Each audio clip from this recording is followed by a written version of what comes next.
This is Kevin Podcast. This is Kevin Podcast. This is Calibration In Podcast.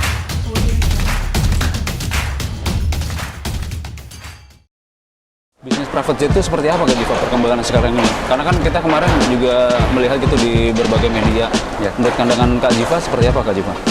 Sebenarnya kalau bisnis private jet sendiri ya, atau kalau di terminologi di luar negerinya itu corporate ya, atau eksklusif private charter gitu ya.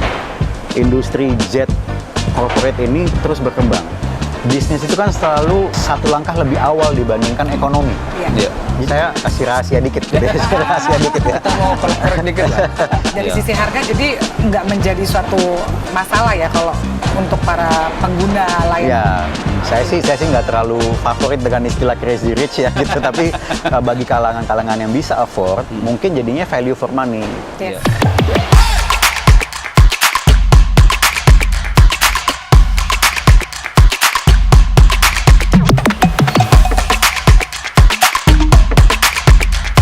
This is Calibration. In Podcast.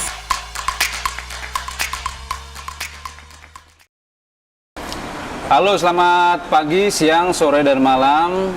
Sobat Kalibrasi dimanapun Anda berada, Om Swastiastu, Namo Buddhaya, dan salam kebajikan untuk kita semua.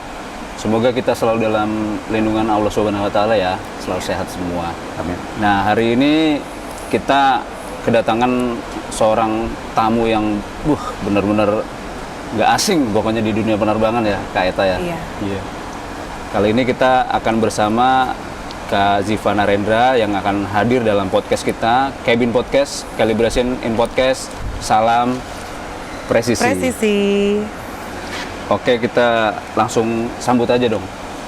Selamat datang Kak Ziva Narendra. Selamat siang, terima kasih atas waktunya. Semoga sehat semua ya. Salam sehat selalu. Gimana nih Kak Ziva? Kesibukannya kali ini apa nih? Alhamdulillah ya, masih dalam ranah konsultasi penerbangan. Kita seperti industri penerbangan pada umumnya ya, kita masih coba untuk survive dengan kondisi pandemi ini. Iya. Tapi insya Allah ekonomi semakin bangkit ya. Amin. Semakin ke depannya juga kita lihat kesibukan juga makin aktif. Jadi moga-moga kita bisa bangkit bersama. Ya. Oke. Kemarin juga kita kan juga pandemi ini masih berlarut-larut gitu Kak Ziva nih. Jadi kita dalam podcast kita kali ini mau menggali sedikit tentang bisnis private gitu, private jet khususnya. Karena kan selama ini kayaknya bisnis private jet itu kayak menjadi hal yang menarik gitu. Karena kan selain di sisi di penerbangan itu kan banyak penerbangan komersil yang sudah berkurang gitu Kak ya. Oke, baik. Terus apa nih kira-kira yang kita mau tanya sama Kak Ziva nih? Banyak banget. Aduh, udah Mau disiapin mulai ya. dari mana dulu? Manggilnya Kakak Ziva apa? Kak Ziva Mas aja kayak. Kakak lebih baik Kakak lebih lucu buat ya? branding lebih bagus Iya. kayaknya. Kasih, Udah thank cocok you. kayaknya untuk di private jet ini ya. Tapi sebelum kita mulai, Kak Ziva, ini kayaknya kunjungan pertama atau yang keberapa nih Kak Ziva? Kalau di podcast ini, Iya. ini yang pertama kali Wah, banget. Makanya saya terima kasih udah kasih kesempatan, udah bisa datang, dikasih setting yang juga menarik sekali gitu ya. Jadi moga-moga bisa hadir lagi di episode berikutnya. Amin. Next. Ya, kita sambil menginformasikan juga ke masyarakat bahwa kita di sini menyewakan ada 3 jenis pesawat, yaitu King Air, lalu ada Hawker dan Bell 429. Gitu. Nah, di 3 jenis pesawat itu kita ada 4 model dan 4 varian, yaitu King Air 200 GT, lalu King Air 350i, lalu Hawker 900 XP dan helikopter Bell 429. Totalnya ada kurang lebih 9 di sini Kak 9 Ziva. unit ya. Iya, 9 Iya, unit. iya, iya. Memang saya dalam beberapa kali interaksi dari beberapa tahun terakhir memang armadanya Kalibrasi semakin berkembang ya. Saya ingat dulu tuh masih ada Hawker 20 atau 25 saya ya. ingat kalau nggak salah. Terus kemudian sempat ada Learjet juga dulu ya. Oh iya, Ya, ada kan Learjet, awal-awal. betul. Jadi memang perkembangan aktivitas Kalibrasi ini semakin aktif, saya lihat semakin menarik. Jadi Iya. Ya. Amin gitu. Ini rencananya juga mau nambah lagi ya? Oh, Iya, mau nambah sih, lagi, betul. oke. Mau nambah lagi. Berarti pilotnya, krunya juga nambah Oh, ya? harus nambah. Itu kabar baik buat para kru di luar sana berarti Iya. ya? Nah, kira-kira sekarang ini kalau menurut pandangan Kak Ziva, bisnis private jet itu seperti apa Kak Ziva perkembangan sekarang ini? Karena kan kita kemarin juga melihat gitu di berbagai media, banyak tawaran atau banyak peluang gitu untuk memulai bisnis private jet gitu. Ya. Dan kita sendiri terus terang di sini kami juga ada peningkatan gitu dibanding tahun-tahun sebelumnya. Ya. Menurut pandangan Kak Ziva seperti apa Kak Ziva? Sebenarnya kalau bisnis private jet sendiri ya, atau kalau di terminologi di luar negerinya itu corporate ya, atau eksklusif private charter gitu ya. Ini kan dari sifat operasional sendiri terbagi dengan yang aktivitasnya adalah niaga tak berjadwal 135 seperti kalibrasi Ya, ini. betul. Kemudian yang benar-benar private adalah yang dimiliki oleh entitas pribadi atau terbatas. Ya. Ini biasa jatuh ke dalam ranah Part 91 dan itu tidak berada dalam aktivitas niaga sama sekali. Nah, tapi walaupun sifatnya ini berbeda, sebetulnya industri corporate jet sendiri secara global itu sangat menarik dan terus bertumbuh. Walaupun kita lihat ada beberapa krisis sebelum pandemi ini ya. Iya. Sebelumnya itu ada resesi tahun 2008, kemudian ada pasca serangan September 11 2001, kemudian krisis energi sebelum-sebelumnya. Industri jet corporate ini terus berkembang. Nah, kita bisa lihat dari jumlah pesawat yang diproduksi setiap tahunnya juga bertambah, varian-variannya juga makin beragam gitu ya. Khusus buat Indonesia, sebetulnya corporate atau private jet ini kan sudah eksis selama kurang lebih 40 tahun, bahkan hampir 50 tahun.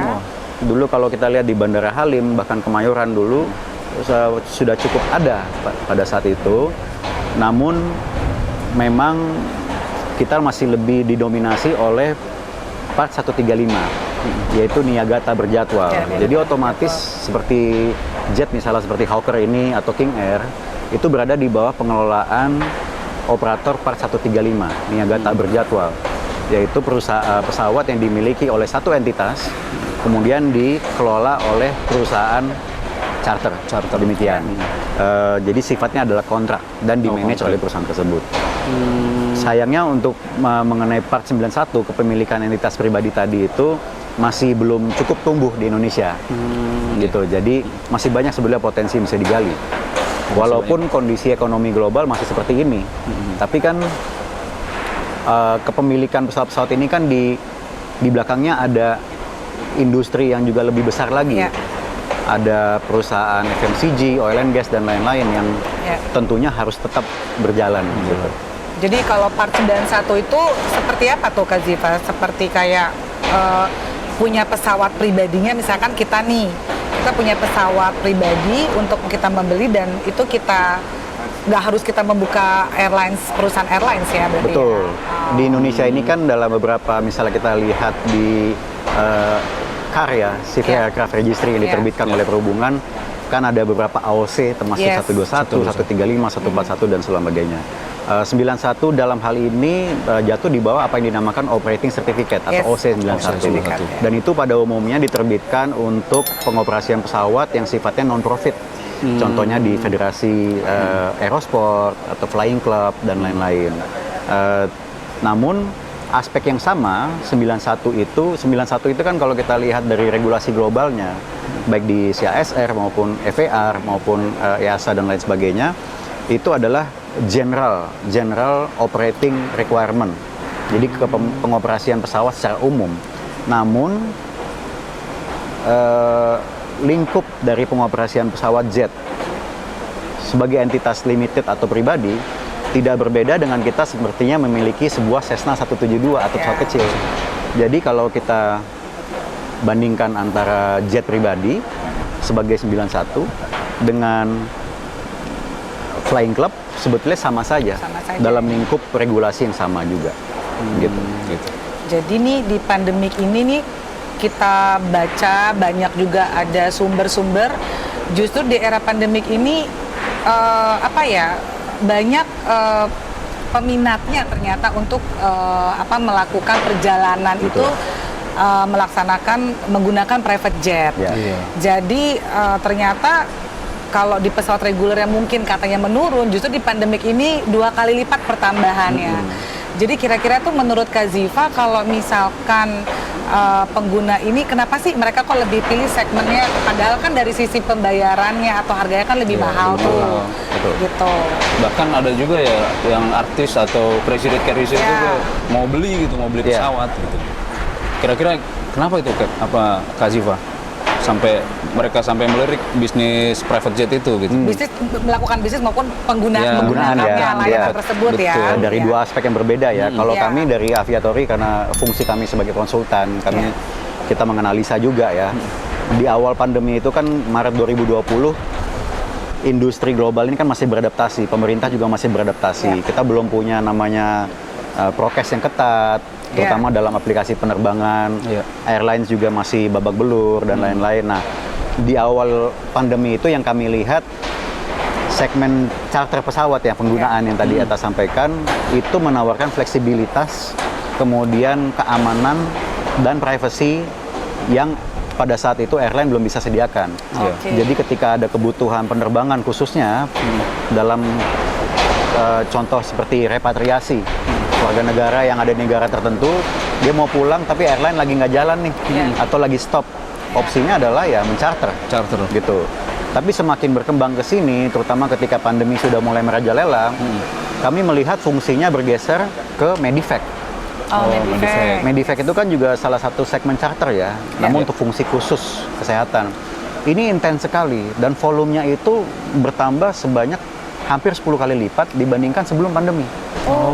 Ternyata bukan 2 kali lipat ya, 10 kali lipat. 10 kali lipat. Dan itu bukan hanya antar kota, antar provinsi, tapi antar negara. Bahkan ada satu kesempatan di mana kami menerima request untuk handling membawa penumpang WNA dari Sulawesi ke Korea. Segitu urgentnya ya. Dan itu di era-era sebelum varian Delta. Jadi awal-awal pandemi. Namun menjawab mengenai appetite untuk masuk ke bisnis atau kepemilikan private jet, saya melihatnya di sini dari kalangan bisa dibilang high end ya. High end. Market high end itu juga melihat sama seperti yang saya sampaikan tadi. Nyaman ternyata private jet ini karena fleksibel. Kemudian privacy terjaga ya. Dan mungkin kalau dibandingkan secara cost to cost basis antara airline, selama penggunaannya bisa dikelola dengan cantik, sebenarnya perbedaannya tidak terlalu jauh. Kalau kita bandingkan misalnya first class di airline sama private jet, kalau sama ekonomi jelas jauh. Dari sisi harga jadi nggak menjadi suatu masalah ya kalau untuk para pengguna layanan. Saya sih nggak terlalu favorit dengan istilah crazy rich ya gitu, tapi bagi kalangan-kalangan yang bisa afford, mungkin jadinya value for money. Tapi kalau bagi kalangan bisnis, aspek yang kedua, bisnis itu kan selalu satu langkah lebih awal dibandingkan ekonomi. Jadi ketika ekonomi resesi atau krisis, bisnis khususnya pemilik bisnis besar sudah mesti proaktif. Mereka sudah mulai menggerakkan roda ekonomi itu sendiri sebelum ekonomi negara atau global recover.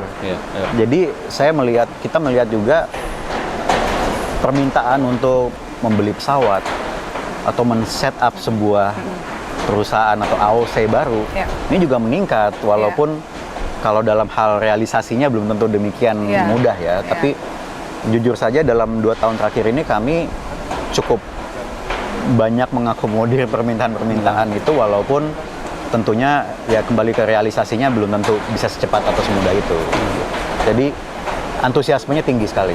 Tapi dari sisi produsen pesawat tersebut, kan kita dengar juga memproduksinya, apakah mereka bisa mengcover nih permintaan di pasar nih untuk membeli pesawat private jet tersebut tuh Kak? Kan kalau nggak salah bahkan ke arah membelinya yang second aircraft dulu ya, karena manufacturernya juga tidak bisa mengcover belum siap ya. Yang jelas kalau dalam hal manufaktur atau produsen pabrik pesawat, setiap kali ada resesi atau krisis, kita ambil dari 2008 sama 2020 ini, krisis itu selalu membuat pemesanan pesawat yang tadinya backlog atau antri, inden inden tuh bisa sampai 5 tahun dulu tuh, saya ingat. Tapi karena resesi, demand-nya menurun, produksinya bisa menjadi balance kembali. Tapi pandemi COVID-19 ini memang agak unik karena daya belinya pun juga ikut menurun kan. Iya. Jadi banyak sekali produksi yang akhirnya ditunda, bukan tertunda tapi ditunda. Namun itu tidak menghentikan pabrik-pabrik untuk terus berinovasi, untuk terus memarketkan pesawat. Karena mereka tidak mungkin menunggu sampai demand kembali naik baru mulai berproduksi. Kita ambil contohnya pabrik Gulfstream atau Dassault Falcon ya, Falcon. Varian-varian baru itu terus muncul. Gulfstream sekarang sudah seri 700 yang lebih wide body lagi, lebih long range, dan udah mau memperkenalkan lagi seri G800 yang sudah ultra long range untuk beradu dengan Bombardier misalnya. Bombardier yang sekarang sudah keluar seri 7.500, kemudian ke 8.000, bentar lagi sudah ada lagi yang 9.000. Jadi kompetisi tetap jalan, dan ini bisa kita lihat di event-event seperti kemarin Singapore Air Show. Walaupun masih agak sepi, tapi sudah mulai hidup lagi. Dubai beberapa bulan lalu juga sangat-sangat hidup sekali. Bukan hanya karena partisipannya banyak, tapi transaksi jual beli pesawat itu tercatat cukup tinggi, walaupun pandemi. Sudah ada ternyata. Jadi market ini sangat lukratif sekali selama target penggunaannya sudah dipetakan dengan benar. Kadang kita lupa, makanya itu tanggung jawab kita juga sebagai pengamat dan konsultan dan industri. Ketika misalnya satu entitas ingin membeli pesawat, misinya apa dulu? Karena kita tidak cukup hanya membeli pesawat, kan ada perawatan, ada cost-cost setelah itu ya. Nah, kayak beli mobil aja ya Kak ya berarti ya? Iya, kan sayang kalau ngejogrok begitu aja gitu. Nah, terus kalau misalnya kita boleh bertanya nih, Kak Ziva, sebenarnya masyarakat tuh di kalangan menengah ke atas itu pengen harga di berapa sih kira-kira kisarannya? Kalau private jet itu kan kadang-kadang harganya atau bahkan tidak bisa ditentukan gitu. Kira-kira di harga berapa kalau misalnya apa namanya per jamnya, apa destination-nya gitu, kali ya? Saya kasih rahasia dikit gitu ya. Rahasia dikit ya. Kita mau korek dikit lah. Sebenarnya kan kalau masalah harga itu kan kita selalu berpatokan pada basic operating cost ya. Operating cost-nya itu kan kalau kita adalah 135 tentunya ada aspek profit margin di situ ya. Tapi kalau Part 91 itu kan entitas owner kan sebetulnya private ownership itu tidak boleh disewakan ke pihak lain. Kalaupun misalnya katakan dia istilahnya kalau di regulasi itu adalah untuk compensation or hire, misalnya disewakan ke pihak lain, maka dia tidak boleh ada aspek profit di situ. Jadi operating cost direct ya itulah per jamnya, gitu ya. Tapi kalau ada triknya di sini yang sudah dipraktekkan di berbagai negara seperti di Eropa dan Amerika. Jadi sebegitu tingginya volume schedule dan ketersediaan pesawat di negara-negara ini, mereka bisa merangkai sebuah pengaturan penyewaan yang berdasarkan rute. Oh, berdasarkan. Jadi rute-rute favorit yang sudah pasti demand-nya tinggi, sudah pasti akan kejual karena frekuensinya meningkat, utilisasinya meningkat, harganya bisa diturunkan bahkan di bawah dari operating cost tersebut. Dan ini trik-triknya untuk menggait pangsa pasar menengah, menengah dan menengah atas adalah kita bisa jual dengan harga yang kompetitif dengan bahkan bisnis kelas airline. Oh, bisa bisnis kelas? Bahkan sudah ada yang dengan model membership, bayar setahun misalnya katakan $12.000. Nanti dapat balance nih sekian jam terbang dalam setahun. Tapi kalau dibagi per jamnya, tetap jatuh lebih murah. Nah, itu yang dinamakan dengan sistem ini, shuttle. Itu belum pernah ada di sini. Jadi rute-rute favorit karena utilisasinya tinggi, harganya menurun. Jadi itu salah satu variabel harganya ya mereka melakukan. Itu rahasia saya yang saya kasih nih. Jadi mesti itu rahasia perusahaan. Selanjutnya konsultasi lebih ya langsung hubungi Kak Ziva, ke Aviatory Indonesia. Itu satu trik aja untuk bisa menghidupkan industri sih. Gitu. Iya, nggak mungkin juga kan kalau misalnya bisnis hanya cuma cost recovery gitu kan. Iya, ya kita justru yang kami ingin pecahkan tuh adalah paradigma atau pandangan bahwa private jet, corporate jet, wah itu sangat-sangat tak tercapai banget, tak tergapai banget. Itu mitos yang ingin kami pecahkan. Gitu. Jadi perbedaannya tuh apa tuh? Jadi kalau kan suka ada jet private jet, first class sama business class, kurang lebih kalau untuk harga masih masih affordable apa bagaimana tuh Kak? Masih kita lihat dari dollar by dollarnya dulu ya. Kalau kita bandingkan antara tiket pesawat airline sama per jamnya. Ya. Misalnya kita charter sebuah pesawat kapasitas 13, misalnya per jamnya adalah 6.500 US dollar. 6.500 kemudian dibagi 13 kan kurang lebih sekitar 5.800 dolar per jam per penumpang. 5.800 dolar itu sama dengan misalnya 65 juta. 65 juta untuk penerbangan ke Bali 1,5 jam, maka jadi 80 juta misalnya per penumpang, tapi dapat treatment first class. Ya. Sekarang berapa banyak sih penerbangan first class di Indonesia dari Jakarta ke Bali? Paling mentok di bisnis kan. Nah, benar. jadi penambahan harga itu menjadi sesuatu yang ada nilai ekonomiknya, jadi menarik. Saya nggak perlu antri-antri, saya nggak perlu nunggu di boarding gate, saya bisa langsung datang ke bandara, makanannya first class, saya bisa share ruangan sama keluarga atau teman-teman. Ya, itu jadi aspek pertambahan ekonominya. Servicesnya ya. Value added-nya. Value added. Dan yang paling utama adalah privasinya. Privasinya. Privacy. Dan lebih aman tentunya ya. Insya Allah lebih privacy, aman. lebih aman, nggak ketemu banyak orang juga. Mungkin betul. itu yang diambil banyak, mungkin kalangan artis atau kalangan pengusaha, mereka lebih prefer. Jadi kita nggak bisa bilang, oh ini harganya mahal. Kita nggak bisa lihat dari sisi itu ya. Itu kan adalah eksklusivitasnya, makanya itu nilai plusnya. Gitu. Nah, kalau kita lihat di Indonesia nih, Kak Ziva, kira-kira peluang bisnis private jet ini masih terbuka besar atau enggak? Maksudnya pesaingnya tuh banyak enggak? Kami ketika saya ikut aktif di asosiasi General Aviation ya, kita melihat private aviation atau corporate ini termasuk ranah yang dimana General Aviation itu bisa turut berkembang.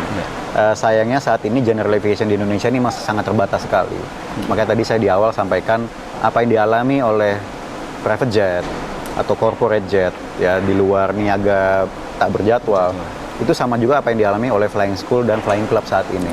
Kalau misalnya kita mau merubah sedikit bagaimana kita menyikapi, saya yakin potensinya sangat luas sekali untuk apa? Pariwisata, penanggulangan bencana, air ambulance, kemudian untuk pengawasan lalu lintas, kemudian untuk joy flight, untuk medivac, untuk survei dan lain-lain. Kalau kita mau merubah paradigma itu aja, sudut pandang itu, dengan negara Indonesia yang punya 17.000 kepulauan ya, pulau itu, dan masih banyak tujuan yang belum digarap itu, sangat besar sekali. Peluangnya sangat besar. Lebih dari apa yang bisa kita bayangkan dan lebih dari apa yang bisa dilayani oleh airline, karena airline pun ada beberapa area yang tidak bisa terjangkau kan. Iya. Jadi strategi bisnisnya tidak hanya cuman buat terbang charter, tapi banyak hal ketika kita mempunyai pesawat private itu banyak strategi bisnis yang akan bisa kita lakukan ya Kak. Betul sekali. Iya. Betul. Tadi ada surveillance, terus ada medivac, nggak cuma hanya jalan-jalan ke destinasi wisata gitu ya. Jadi barikade-barikade ini yang saya harap sih moga-moga ya dari Balai Kalibrasi bisa jadi pilotnya nih ya untuk memulai diskusi gitu bagaimana merubah sudut pandang tersebut. Mungkin juga membuka penerbangan perintis ke wilayah-wilayah yang tidak terjangkau gitu bisa juga ya. Betul. Bisa jadi juga selain pilot jadi konsultan buat strategi bisnisnya di Balai Kalibrasi ya. Waduh. Kalau dipercaya alhamdulillah. Ya kan, jadi sebagai pilotnya juga ya kan, di training juga, terus bisa sebagai konsultan bisnisnya nih, strategi bisnis pengembangan di Balai Kalibrasi. Karena gini kan kita lihat aktivitas kalibrasi untuk penerbangan ke bandara-bandara kecil. Ya. Banda Nera misalnya, atau ke Bacan, atau misalnya katakan ke NR Rotali atau di mana di Papua gitu ya. Ini kan bandara-bandara yang airstripnya kecil, yang hanya bisa dilayani oleh charter. Tapi kan charter hanya punya armada terbatas. Sayang sekali, padahal ekonomi daerah tersebut sangat bergantung pada logistik. Yang kargo pun belum tentu bisa melayani. Jadi saya lihat banyak sekali yang belum terlayani saat ini sih. Iya. Aksesibilitasnya masih kurang gitu ya. Betul. Jadi kira-kira tantangannya nih apa nih Kak? Untuk dari sisi bisnis sebagai pengamat penerbangan, kira-kira nih bagi yang mau membuka untuk layanan private jet, itu apa aja sih yang perlu dipersiapkan tantangannya, apalagi di era pandemik ini? Kan tadi kan kalau dilihat kan kalau di pandemik ini masih kans untuk opportunity untuk membuka pelayanan bisnis private jet ini kan masih oke ya, apalagi Indonesia. Kira-kira apa sih yang dipersiapkan? Kan kadang-kadang kan suka baik yang nggak tahu kan, karena kan banyak juga ya ada beberapa artis yang notabene background bukan di bisnis di aviasi, mereka berani membuka seperti itu. Betul. Nah, mungkin kira-kira pemirsa juga Sobat Kalibrasi pengen tahu nih, kira-kira apa sih yang menjadi tantangan dan apa aja sih yang harus dipersiapkan? Oke. Iya, kalau ini motong sedikit nih. Iya. Kalau di motor itu kan beli motor atau beli kendaraan, kita tantangannya cuma satu, yang penting bawa handphone.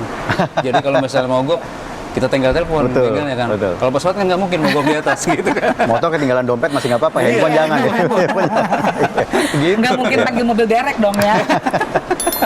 Ya gimana Kak Jiva? Kalau kami sih memandang, saya pribadi memandang gini, pandemi ini sebetulnya adalah kesempatan besar.